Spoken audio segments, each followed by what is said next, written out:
మరి ఇంకా ఛాన్స్ ఇవ్వబడతా ఉంది సాక్ష్యం చెప్పడానికి.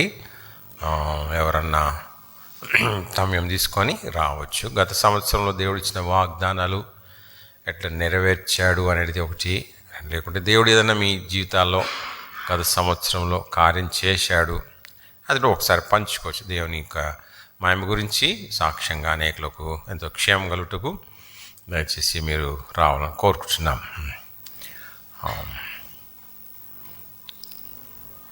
రండి, వస్తారా? రండి రండి అమ్మ.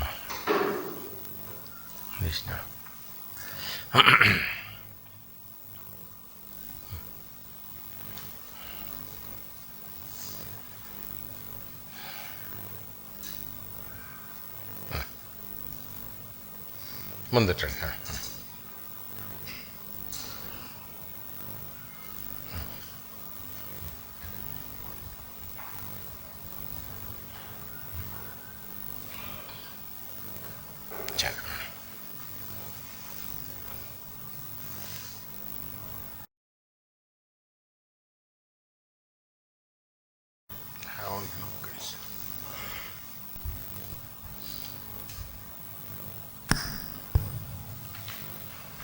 మీ అందరికీ నా వందనాలు చెప్తున్నానండి. పోయిన సంవత్సరం నా వాగ్దానము ఇర్మియా 31:16 నాకు వచ్చిన వాగ్దానం, యెహోవా ఆజ్ఞించుచున్నాడు, ఏడవక ఊరుకొనుము, కన్నీళ్లు విడుచుట మానుము, నీ క్రియ సఫలమగునని సెలవిస్తున్నాను. దేవుడు వాగ్దానం వచ్చాడు. ఈ వాగ్దానం చూసినప్పుడు నిజంగా నాకు చాలా సంతోషమైంది. ఎందుకంటే నా కన్నీరు మనుషులైతే చూడలేరు, కానీ ప్రభు తప్పనిసరిగా చూస్తున్నాడు. ఎందుకంటే జరిగిన విషయాలన్నీ మీకు అందరికీ తెలిసిందే, మాటికి చెప్పాలని లేదు, కానీ ప్రభు మా కుటుంబ పక్షంగా చేసినవి నేను మర్చిపోకుండా మళ్ళీ నేను చెప్పాలని ఆశపడుతున్నాను. ఎందుకంటే బ్రదరు 2007లో రిటైర్మెంట్ అయ్యారు. అంటే ఆయనకి 26 సంవత్సరాలు ఆయన సర్వీస్ చేశారు, కానీ ఆయనకి పెన్షన్ వచ్చిందల్లా 24 సంవత్సరాలకే వచ్చింది. చాలా తక్కువ వచ్చేది పెన్షన్. ఇంకా చాలా బాధపడేవారు, నేను ఇంత సర్వీస్ చేశాను, నాకు 2008లో పే కమిషన్ అవుట్ అవుతుంది కదా, అప్పుడు వస్తుందేమో అని అప్పుడు ఎదురు చూశారు. పే కమిషన్ అయితే అవుట్ అయ్యింది, ఏసీపీ అందరికీ వచ్చింది, కానీ బ్రదర్కి ఏమీ రాలా. చాలా ఫీల్ అయ్యేవారు. మళ్ళీ ఇప్పుడు మామూలుగా అలాగా తర్వాత 1 సంవత్సరం జాబ్ లేదు బయట. ఇంకా మళ్ళీ రైల్వేలో జాబ్ 2012లో, రైల్వేలో 2011లో రైల్వేలో జాబ్ వచ్చింది, వెళ్ళారు, బాగానే చేసుకుంటా ఉన్నారు. కానీ ఫైనాన్స్గా అయితే చాలా ప్రాబ్లం. ఎందుకంటే రాజేష్ కూడా కొత్తగా వెళ్ళాడు, పాపం వాడికి భారం వేయకూడదని వాడికి కూడా ఏమి చెప్పేవారు కాదు బ్రదరు. చాలా అంటే బాగా ప్రార్థన చేసుకునేవాళ్ళము, సంఘం కూడా ప్రార్థన చేసింది మా కుటుంబం గురించి. ఫైనాన్స్గా అంటే ఆయనకు వచ్చిన జీతము ఇంట్రెస్ట్ కట్టడమే సరిపోయేది. ఎందుకు అంత లోతుగా ఫైనాన్స్ అయిపోయిందంటే బయటే ఒక 40 లక్షల దాకా అయిపోయింది. ఇంకా మా బంధువులకి ఇచ్చేది కూడా ఇంకా ఉంది. ఎట్లా చేయాలి? ఇప్పుడు సర్వీస్ ఉంది కాము, ఏదో జాబ్ చేస్తున్నారు, వచ్చిన జీతము ఇలాగ అయిపోతుంది. మళ్ళీ ఇంటి లోన్ది అప్పుడంటే కొంచెమే కట్టేవాళ్ళము. ఇంకా ఆడికి స్టడీ అయిపోయిందంటే అప్పుడు ఇంకా ఎక్కువ కట్టవలసి వచ్చేది, 28,500 దాకా కట్టవలసి వచ్చేది.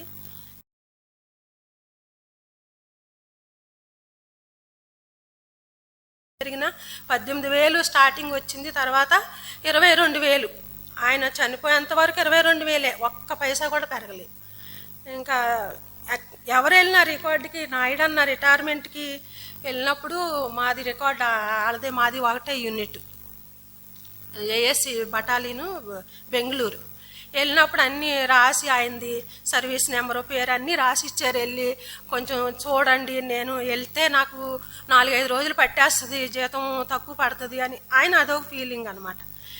ఎవరికి చెప్పినా మరి వెళ్ళి అడిగేవోరో లేదో మాకైతే తెలియదు, కానీ మాకైతే ఏమీ రాలేదు. ఇంక నాయుడు రిటైర్మెంట్ వచ్చేసాడు, అయిపోయింది. మళ్ళీ తర్వాత థామస్ బ్రదర్ వెళ్ళారు, ఆయనకి మళ్ళీ ఇచ్చి పంపించారు, అది కూడా అవ్వలేదు. అట్లా ఉండగా ఇంకా 2020లో ఒక అన్న ఫోన్ చేశారనమాట. అలవల క్వార్టర్లో మాతో ఉండేవారు, వాళ్ళదే మా ఊరు దగ్గరే, రావు గారని మాతో పాటు చర్చికి వచ్చేవారు ఫ్యామిలీ. ఆయన ఫోన్ చేసి, బ్రదరు నేను ఇలాగా ఇక్కడి నుంచి రిటైర్మెంట్ అయ్యాను, మా యూనిట్ కాదు వాళ్ళది, వేరేది. అయినా కూడా ఆయన ఫోన్ చేసి నేను ఇక్కడ రిటైర్మెంట్ అయ్యాను, ఇక్కడే ఉండాలనుకుంటున్నాను, పిల్లలు ఇక్కడే చదువుతున్నారు అనేదానికి ఈయనకి చాలా సంతోషమైంది. ఎందుకంటే పక్కనే వాళ్ళది యూనిట్, పక్కనే కదని ఇంక మళ్ళీ బ్రదర్కి ఫోన్ చేసి చెప్పారు, ఇలాగా కొంచెం వెళ్ళి అడగండి, నాకు ఏసీపీ రాలేదు, 20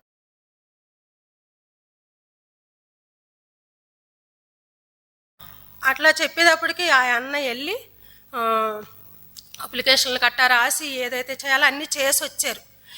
ఇంకా 3 monthsకి ఇంకా 4 monthsకి ఇంకా వస్తుందనంగా బ్రదర్ చనిపోయారు, మీకు అందరికీ తెలుసు. ఇంకా తర్వాత ఆయన ఉండగా పాపం సంతోషపడలేకపోయారు. కానీ ఇంకా ఈ పేపర్స్ అన్నీ అనిల్ బ్రదర్ కూడా మాకు చాలా హెల్ప్ చేశారు బ్యాంకులో. అందరికీ అసలు 3 months దాకా పెన్షన్ రాదు, నాకైతే 2వ నెలలోనే పెన్షన్ పడిపోయింది. ఏసీపీ పెరిగింది, 26 సంవత్సరాలు సర్వీస్ చేసింది, అంతా మొత్తం ఒక 15 లక్షల దాకా వచ్చింది. రైల్వేది కూడా ఒక 5 లక్షలు, మొత్తం 20 లక్షలు మొత్తం అప్పు తీర్చేసాం. ఇంకా కొంత ఉంది, క్రమంగా మేము తీర్చుకున్నాము. కానీ పోయిన సంవత్సరం నాకు ఇచ్చిన ఈ వాగ్దానం దేవుడు ఎలా నెరవేర్చాడంటే, ఇంకా లాస్ట్ అన్నీ మొత్తం రాజేష్ కొంచెం పంపించటము, నేను ఇక్కడ పెన్షన్ ఇవన్నీ పోగు చేసి కొంత మేము తీర్చుకుంటా వచ్చాము. మొత్తం కంప్లీట్ అయిపోయింది. రాజేష్ వచ్చేదాడికి ఒక 80,000 ఉంది. పాపం వాడు, మమ్మీ నీకు నేను ఇంక ఈ నెల నుంచి నీకు నేను అప్పు లేకుండా చేస్తాను, నువ్వు ప్రశాంతంగా ఉండు మమ్మీ, నువ్వు దిగులు పడకు అని చాలా ధైర్యం చెప్తాడు రాజేష్. అయితే నాకు వాడి గురించి అయితే నేను నేను శికాయతు చేయలేను, కానీ చాలా నాకు అంటే సపోర్ట్ వాడు ప్రతిదానికి. మమ్మీ నువ్వు ఏమి బెంగ పెట్టుకోకు, నేను అన్నీ చూసుకుంటానని వాడు పంపేవాడు. నేను అన్నీ పోగు చేసి మొత్తం మేము అంతా తీసేర్చాక ఇంకా 80,000 మిగిలింది. అది రాజేష్ మొన్న వచ్చినప్పుడు మొత్తం తీర్చాడు. తీరా చూసి ఇంటి పేపర్లకు వెళ్తే వాళ్ళు చాలా ఇబ్బంది పెట్టారు ఇంటి పేపర్లకి. ఎందుకంటే ఫ్యామిలీ సర్టిఫికెట్ చేయించుకోవాలంటే అన్న చనిపోయినప్పుడు మాకు తెలియక చేయించుకోలేదు. అయితే మళ్ళీ కోర్టుకి వెళ్ళాలి, అది ఇది అని చాలా ఇబ్బందులు పెట్టారు. బ్యాంకుకి ఎన్నిసార్లు తిరిగామో. రాజేష్కి టైం అయిపోయింది. సడన్లీ నాకు ప్రార్థన చేసుకుంటుంటే ఒకటి తలంపు వచ్చింది. బ్రదర్ది ఇక్కడ రైల్వేలో చేసిన అకౌంట్లో నా పేరు పెట్టకపోతే ఇంకా రాజేష్కి చెప్పేటప్పటికి వెళ్ళి అడిగొస్తే అప్పుడు మళ్ళీ ఎంఆర్ఓ దగ్గరికి వెళ్ళి సంతకాలు పెట్టించుకురమ్మన్నారు. ఎలాగైతే ప్రభు దయే, అది అసలు జరిగే పని కాదు.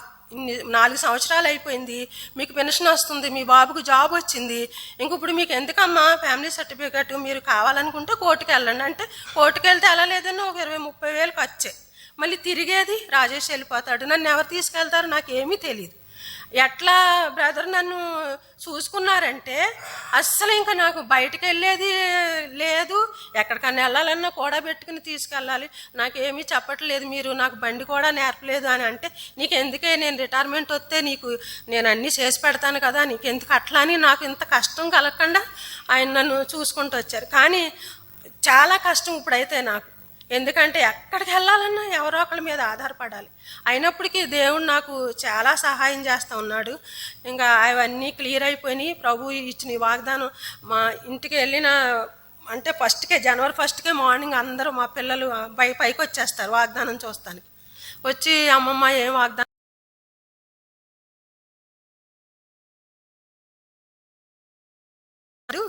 ఇంకా ఏడవక ఊరుకోను, కన్నీళ్ళు ఇడ్చుకు మానమన్నారు కదా, ఇంకా ఏడకు నువ్వు ఇంకా ఆడించి దేవుడు నీకు సాయం చేస్తాడని అలా ఆ వాగ్దానం దేవుడు అంటే ఇప్పుడుది కాదు, కానీ ఇది స్టోరీ అంత ఎప్పటి నుంచో నా కుటుంబంలో జరిగింది. కానీ దేవుడు కన్నీటి ప్రార్థన తప్పనిసరిగా ఆలకించి మాకు ఆ రీతిగా సాయం చేస్తూ వచ్చాడు.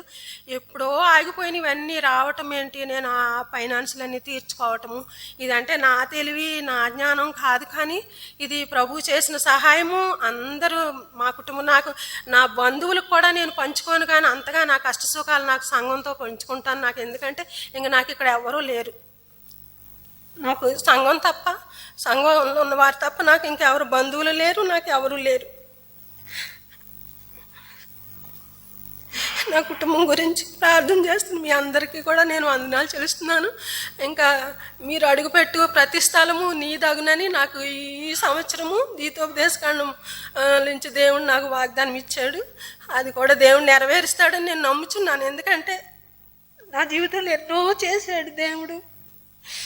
అన్నిటికీ నేను దేవుడికి వందనాలు చెల్లించుకుంటున్నాను. మీరు అందరూ మా కుటుంబం కొరకు ప్రార్థన చేసినందుకు. బ్రదర్ లేకపోయినా నాకు ఏమీ చింత లేదు, బెంగ లేదు.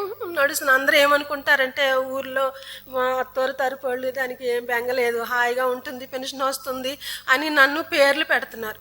నా బాధ నాది ఏమున్నా నా దేవుడు చూసుకుంటున్నాడు. కానీ దేవుడు నాకు చెప్పాడు కదా, నువ్వు ఏడవు కానీ ఎందుకు ఏడవాలి, నేను దేవుడు నాకు తోడున్నాడు. ఈ దినాన్ని నేను వెళ్ళిపోతే నేను బ్రదర్ దగ్గరికి వెళ్తానని నాకు ఒక నిరీక్షణ. అది నేను ఎప్పటికి వెళ్ళిపోయినా వెళ్ళవలసింది, మనం ఎప్పుడు ఇక్కడ ఉండము. కానీ ప్రభువుని నమ్ముకున్నాం కాబట్టి బ్రదర్ దగ్గరికి నేను కూడా వెళ్తాను, ఒక దినాన్ని నేను ఆయన చూస్తాను అని నాకు ఇది ఒక నిరీక్షణ. నా గురించి, మా కుటుంబం గురించి, రాజేష్ పిల్లల గురించి, సతీష్ గురించి కూడా కొంచెం ప్రార్థనలో జ్ఞాపకం చేసుకోండి. కుటుంబ ప్రార్థనలో ఎంతగా ఎక్కువ ప్రార్థన చేస్తామో అంతగా సైతానుడు వాడిని బాగా శోధిస్తున్నాడు. ఎంత అంటే ఇంకా కొట్టే స్థితి కూడా వచ్చే పరిస్థితి వస్తుంది. వాడికి అంత కోపం వచ్చేస్తుంది.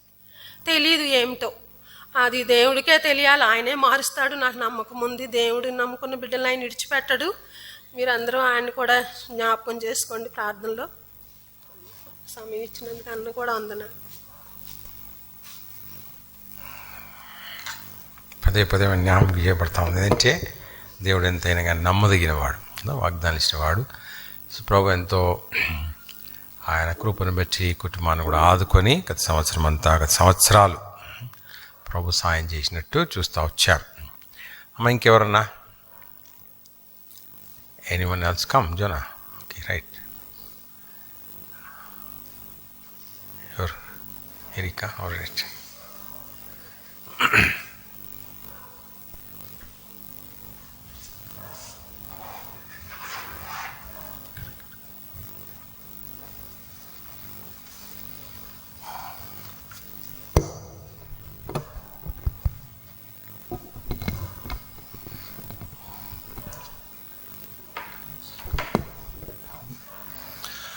आप सबको जय मसीह की। అందరికీ ప్రభు నామమున వందనాలు. पिछला साल मेरा प्रॉमिस था, लास्ट ईयर मेरा प्रॉमिस, जेनेसिस चैप्टर 13 वर्स 17, ఆది కాండము 13వ అధ్యాయం 17వ వచనము. 13 का 17, arise, walk through the land in the length of it and in the breadth of it, for I will give it unto thee. 13వ అధ్యాయము ఆది కాండము. उठ इस देश की लंबाई और चौड़ाई में चल फिर, क्योंकि मैं उसे तुझी को दूंगा. 17వ అధ్యాయము ఆది కాండము 13వ అధ్యాయం 17వ వచనము. నీవు లేచి ఈ దేశం యొక్క పొడుగును వెడల్పును దానిలో సంచరించుము, అది నీకిచ్చేదనని అబ్రహాముతో చెప్పెను. मैं जब भी ये प्रॉमिस लेता हूँ तो मैं यही प्रार्थना करता हूँ, प्रभु जी मुझे जेनेसिस से कोई भी प्रॉमिस नहीं चाहिए. నేను వాగ్దానాలు తీసుకునే సమయంలో సాధారణంగా ప్రార్థన చేస్తాను, ప్రభువా ఆది కాండంలో నుండి నాకు ఏ వాగ్దానం ఇవ్వకండి అని. क्योंकि हम देखते हैं उत्पत्ति में प्रॉमिस बहुत बड़ी बड़ी प्रॉमिस है, ग्रेट प्रॉमिसेस है. ఎందుకంటే ఆది కాండంలో చాలా పెద్ద పెద్ద వాగ్దానాలు ఉంటాయి. वो अब्राहम के लिए दिया गया. ఈ వాగ్దానాలు ఎక్కువ వరకు అబ్రహాంకి ఇవ్వబడ్డాయి. क्योंकि मैं अब्राहम की तरह जी नहीं सकता, ఎందుకంటే నేను అబ్రహాం వల్లే జీవించలేను. इसलिए मैंने कभी प्रार्थना करता हूँ कि जेनेसिस से कोई भी मुझे प्रॉमिस नहीं चाहिए प्रभु. ఆది కాండం నుండి నాకు వాగ్దానం ఇవ్వకండి అని ప్రార్థన చేశాను. लेकिन लास्ट ईयर मेरे को ये जेनेसिस से यही प्रॉमिस आया. అదే పోయిన సంవత్సరము ఆది కాండం 13వ అధ్యాయం నుండి వాగ్దానం దేవుడు నాకు ఇచ్చాడు. तो इसमें जब मैं पढ़ रहा तो मैं समझ लिया, क्योंकि इसमें स्पिरिचुअल आत्मिक रूप से बहुत कुछ हम सीख सकते हैं. అయితే ఇది చదివినప్పుడు ఆత్మీయంగా ఎన్నో విషయాలు నేర్చుకోవచ్చు అన్నటువంటి విషయాన్ని నేను గమనించాను. हम समझते हैं कि ये लैंड ये पूरा फिजिकल ब्लेसिंग्स है. భూమి తర్వాత ఈ ఇతర విషయాలన్నీ కూడా భౌతికమైనటువంటి ఆశీర్వాదాలని అనుకుంటాం. लेकिन ये पूरा आत्मिक रूप से बहुत ही ब्लेसिंग्स है स्पिरिचुअली. ఇవి ఆత్మీయమైనటువంటి ఆశీర్వాదములు కూడా. तो मुझे 8 महीने तक कुछ समझ में नहीं आया. మొదటి 8 నెలలు నాకు ఈ వాగ్దానము అర్థం కాలేదు. तो मुझे एक बार ऐसा हुआ कि भाई से मुझे कॉल आया कि, और भाई ने कहा कि आपको क्या आप भिलाई छत्तीसगढ़ जा सकते हो. ఇంకా అప్పుడు సోదరులు నాకు ఫోన్ చేసి బిలాయ్ ఛత్తీస్గఢ్కి మీరు వెళ్తారా పరిచర్య కొరకు అని అడిగారు. वो भाई भी हमारा मध्य में, डेविड भाई और किरण भाई यहाँ पे हमारे मध्य में है इस वक्त। అయితే అక్కడ ఉన్నటువంటి అక్కడ పరిచయం చేస్తున్న సోదరుడు డేవిడ్ మరియు సోదరుడు కిరణ్ వారు ఇప్పుడు మన మధ్యలో ఉంటున్నారు. तो मैंने अपने भाई से कहा कि हाँ मैं जाऊंगा। అప్పుడు నేను అన్నాను నేను వెళ్ళడానికి సిద్ధమే అని చెప్పాను. वो फर्स्ट टाइम है क्योंकि नॉर्थ में है वो। అది మొదటిసారి నేను ఉత్తర భారతదేశానికి వెళ్తా ఉన్నాను. जब हम यूट्यूब में देखते थे उसके बारे में बहुत कुछ हम देखते हैं। యూట్యూబ్ లో అనేక విషయాలు మనం ఉత్తర భారతదేశంలో జరుగుతున్న విషయాలు చూస్తూ ఉంటాం. डर हमारे में पैदा होता है। అదంతా చూసినప్పుడు భయం వేస్తుంది. लेकिन हमने प्रार्थना किया, प्रभु ये आपका कार्य, आपका सेवा है, आप सहायता कीजिए। నేను ప్రార్థించాను, ప్రభువా ఇది నీ సేవ కాబట్టి నీవే ఈ పరిచర్య అంతట్లో సహాయం చేయండి అని ప్రార్థించాను. और भाई विनीत और हम दोनों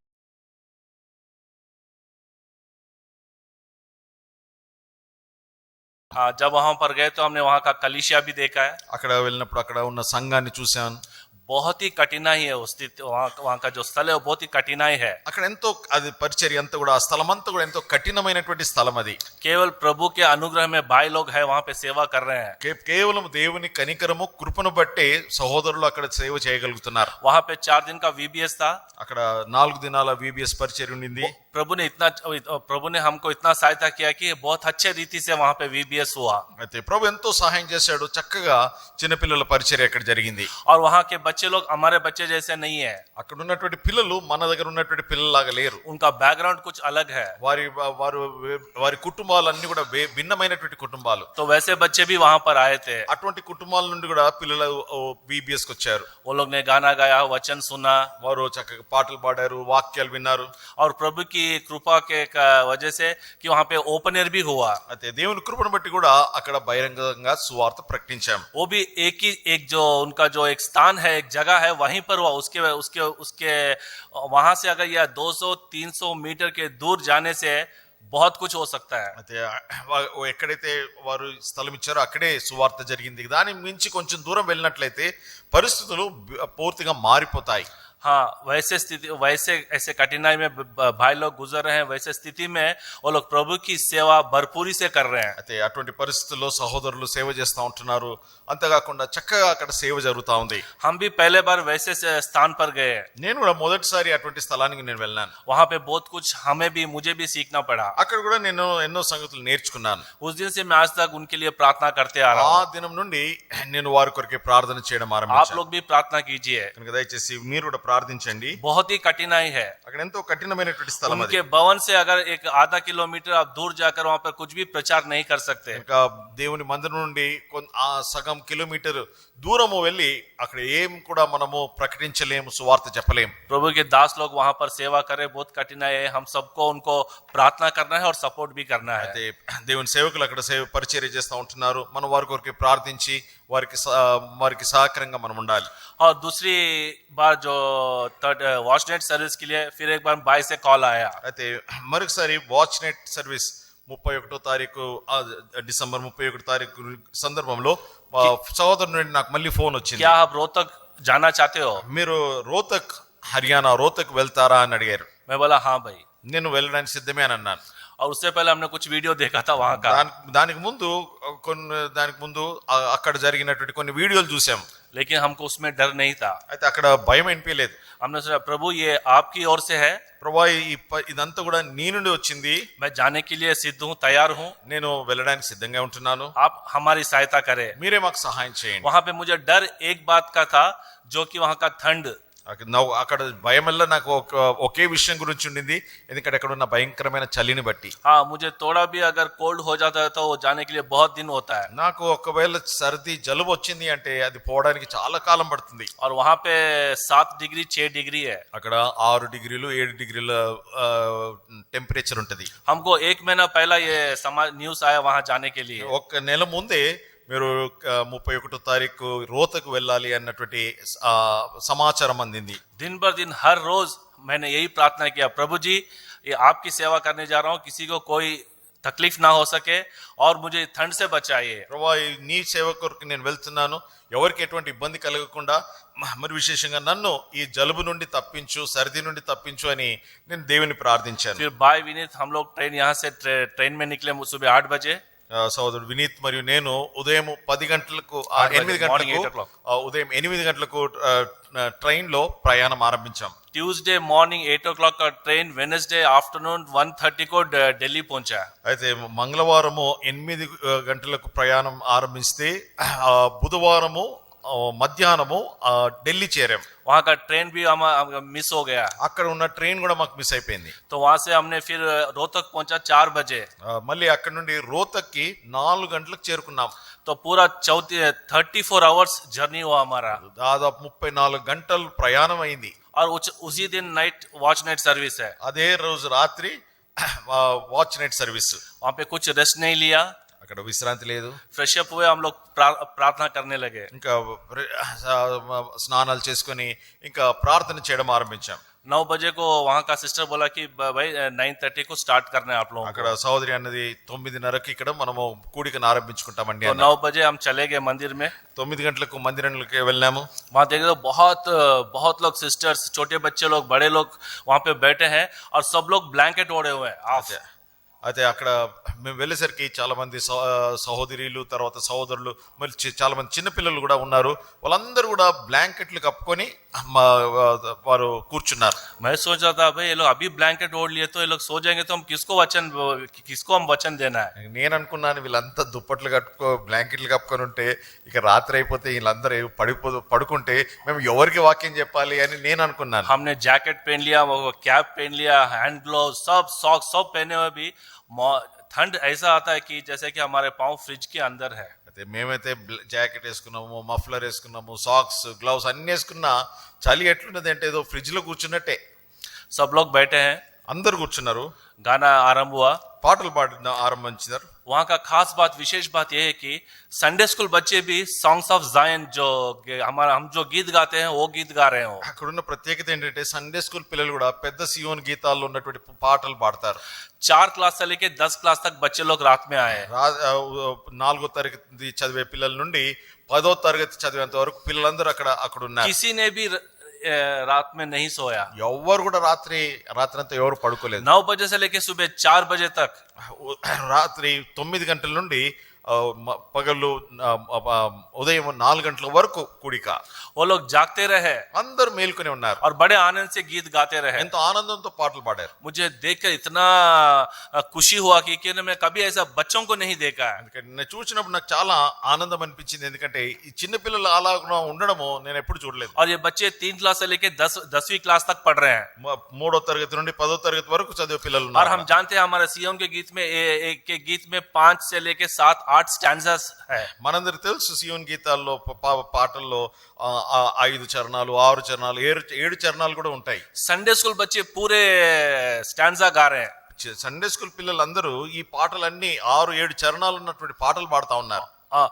और एक खास बात है, ఇంకో ప్రత్యేకమైన విషయము, बहुत सारे थोड़े लोग सिस्टर्स ब्रदर्स लोग 20 किलोमीटर, 40 किलोमीटर, 60 किलोमीटर दूर से आए वॉच नाइट सर्विस के लिए। సహోదరులు 20 కిలోమీటర్లు, 30 కిలోమీటర్లు, 40, 60 కిలోమీటర్ల దూరం నుండి వారు ప్రయాణం చేసి మందిరానికి వచ్చారు। और उनका परिस्थिति ऐसा है कि फैमिली में सिस्टर बॉर्न अगेन हुई है, हस्बैंड बॉर्न अगेन नहीं हुआ है। కుటుంబంలో ఉన్నటువంటి పరిస్థితులు ఎలాగున్నాయంటే భార్య రక్షణ పొందింది, భర్తకు రక్షణ లేదు। एक सिस्टर ने आके मुझसे कहा, भाई हमारे लिए, हमारा हस्बैंड के लिए प्रार्थना करो, ఒక సోదరు వచ్చి, సోదరుడా మా భర్త కొరకు ప్రార్థన చేయండి, उसका उद्धार के लिए प्रार्थना ఆయన करो, రక్షణ కొరకు ప్రార్థించండి అని। क्योंकि वो घर में बाइबल पढ़ने नहीं देता है। ఎందుకంటే ఇంట్లో బైబిల్ చదవనీయాడు। वो सिस्टर जब किचन में खाना पकाती है तो प्रार्थना करती है। ఆ సోదరి అక్కడ కిచెన్ లో వంట చేసేటప్పుడు ప్రార్థన చేసుకుంటది। रोड में बाइबल ले जाके पढ़ के फिर आके बिस्तर छुपा के रख देती है। బయట రోడ్ మీద బైబిల్ చదువుకొని మళ్ళీ వచ్చి ఎక్కడో దాచిపెట్టి బైబిల్ దాచిపెడుతుంది। क्योंकि उसके हस्बैंड मना करता है पढ़ना। ఎందుకంటే భర్త బైబిల్ చదవనివ్వడు। और बाद में प्रार्थना करते आई है, अभी थोड़ा उसका हस्बैंड में सुधार आया है। అది ప్రార్థన చేస్తున్న కొలది భర్తలో కొద్దిపాటు మార్పు వచ్చింది।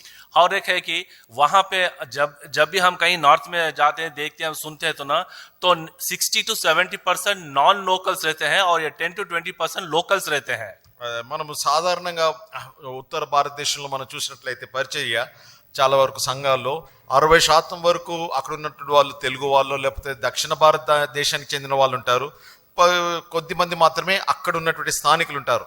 और यहाँ पे पूरा 100% लोकल्स. అయితే రోహతకులు మాత్రము 100% అందరూ అక్కడ ఉన్నటువంటి హర్యానా ప్రాంతం వాళ్ళే. अब सोचिए वहाँ के 10 लोग कितना परिश्रम किए होंगे. చూడండి అక్కడ సేవకులు ఎంత వారు ప్రయాసపడి ఉండొచ్చు అందరినీ ప్రభు దగ్గర जब నడిపించడానికి. भाई जेहोदास बहुत बार कहीं बार हमारे पास आके गवाही दिया उसने. జెహోదాస్ గారు అనేక సార్లు మన మధ్యలోనికి వచ్చి అక్కడ జరుగుతున్న పరిచర్య గురించి సాక్ష్యం ఇచ్చారు. मैंने इस कान से सुन के इस कान से छोड़ दिया. నేనైతే ఈ చెవి నుండి విని ఈ చెవి నుండి వదిలేశాను. जब जाकर मैं अपनी आंखों से देखा ఎప్పుడైతే నేను కళ్ళారా చూచానో तब मुझे पता चला कि सेवा ये लोग कैसे कर रहे हैं. అప్పుడు అర్థమైంది వీరు ఏలాగు సేవ చేస్తున్నారు అని. बिलाई और रोहतक में कोई अंतर नहीं है. బిలాయిలోను మరియు రోహతక్లో ఈ రెండు స్థలాల్లో పరిచర్యలు रोहतक में भी वैसा ही है. कलिशिया है वहां पर वो लोग कोई ओपनर तो नहीं कर सकते लेकिन परमेश्वर का भवन चला सकते हैं. అయితే బిలాయిలో వారు బహిరంగంగా సువార్త ప్రకటించలేరు కానీ దేవుని మందిరాన్ని వారు నడపగలరు. రోహతక్లో हाँ, रोहतक में भी वही स्थिति है. अगर वो लोग वहां से एक आधा किलोमीटर 300 मीटर के दूर जाकर अगर वो लोग प्रचार करेंगे तो अरेस्ट हो जाएंगे. అయితే ఒక రోహతక్లో ఎట్లాంటి పరిస్థితి, దేవుని మందిరం నుండి కొంచెం దూరం వెళ్ళి ఒకవేళ సువార్త ప్రకటిస్తే అక్కడ వారిని బంధించి వారు పోలీస్ స్టేషన్ వేస్తారు. भाई इतनी कठिनाई स्थिति में भी प्रभु की सेवा कर रहे हैं. ఎంతో కఠినమైనటువంటి పరిస్థితుల్లో కూడా అక్కడ వారు సేవ చేస్తా ఉన్నారు. और वहां पे ये नॉर्थ में स्पेशली जो हरियाणा और पंजाब में ना 99% पेंटिकॉस्टल बैकग्राउंड है. అయితే పంజాబ్ మరియు హర్యానా ఈ ప్రాంతాల్లో చాలా వరకు ఉన్నటువంటి సంఘాలలో ఎక్కువ వరకు ఈ పెంతెకోస్తు సంఘాలు ఉంటున్నాయి. वहां पे मैसेज नहीं रहता, हालेलुया ज्यादा रहता है. అక్కడ వాక్యం ఎక్కువ ప్రాముఖ్యత ఇవ్వరు, వాక్యం ఉండదు, కేవలం హల్లెలూయా అని కేక చేస్తారు. गाना बजाना बपतिस्मा उद्धार का नाम ही नहीं मालूम है. పాటలు పాడడము, సంగీత వాయిద్యాలు వాయించడము, ఇలా కేకలు వేయడమే కానీ రక్షణ పాప క్షమాపణ గురించి అక్కడ ఏమాత్రము ప్రస్తావన ఉండదు. वैसे बैकग्राउंड से भी थोड़े लोग हमारे वो भाई के कलिशिया में रोहतक में आए हैं. అయితే ఇలాగున్న అటువంటి పరిస్థితి నుండి కూడా కొందరు మన సహవాసంలోని వారు వచ్చారు. जब सुबह 4 बजे सिस्टर लोग गवाही दे रहे थे तो ये कह रहे थे कि मैंने पलाना दिन उद्धार पाया है. కనుక సాక్ష్యం ఇచ్చేటప్పుడు ఉదయం కొందరు సహోదరులు మేము పలానా దినాన మేము రక్షణ అనుభవంలోనికి వచ్చాను అని వారు చెప్పారు. हमारा फेलोशिप छोड़कर कोई दूसरा फेलोशिप के में जाए तो उद्धार के बारे में किसी को नहीं मालूम है. ఒకవేళ మన సహవాసాన్ని వదిలి వేరే సహవాసాన్ని వెళ్తే రక్షణ అనే మాట ఎవరు ఉచ్చరించరు కూడా.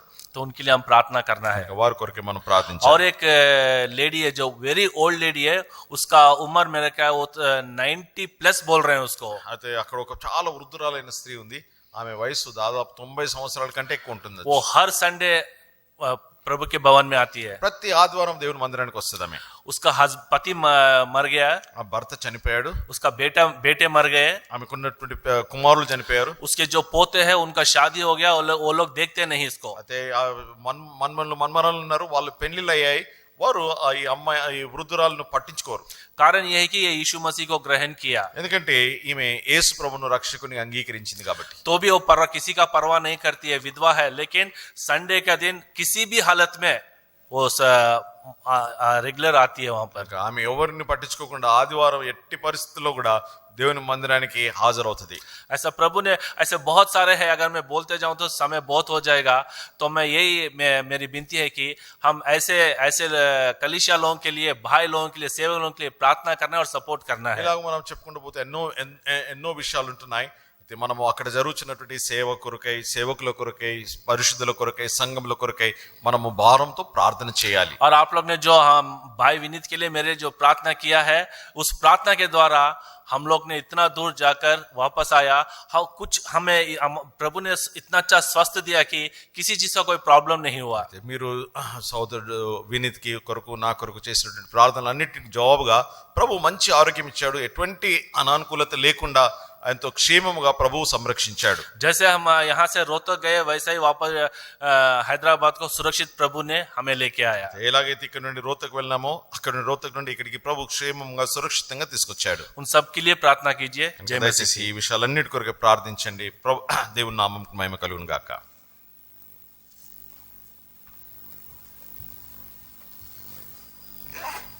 ఎవరైనా capture. So how God helped and fulfilled the promise. So దేవునికి వందనాలు చేయించుకుంటున్నాం. సరే ఇప్పుడు వాక్యం విందాం. కొంచెం వాక్యం విని